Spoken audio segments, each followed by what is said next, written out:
Ya, selama ini sebelum saya masuk di Basnas, saya menyalurkan secara langsung, tapi suasana agak kacau. Jadi saya berinisiatif masuk di Basnas karena semua sumbangan terarah. Alhamdulillah kita telah menyerahkan bantuan paket Ramadan Bahagia untuk komunitas para tukang beca dan pemulung yang ada di Kuala. Yang hari ini jumlahnya kurang lebih 300 orang. Dan paket yang kita berikan itu adalah paket berupa beras, telur, dan sembako.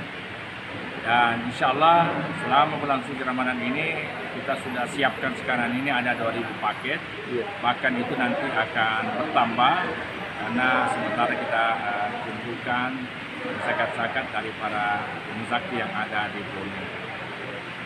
Untuk besok kita rencana untuk para petugas kebersihan dan disabilitas. Kemudian nanti berlanjut kita juga akan memberikan kepada para tukang ojek yang ada di Bone, dan juga kita rencanakan juga di Ramadan ini akan menyerahkan bantuan kepada para marbot masjid yang ada di Bone, dan bahkan bukan cuma di kota tapi seluruh kecamatan kita akan siapkan.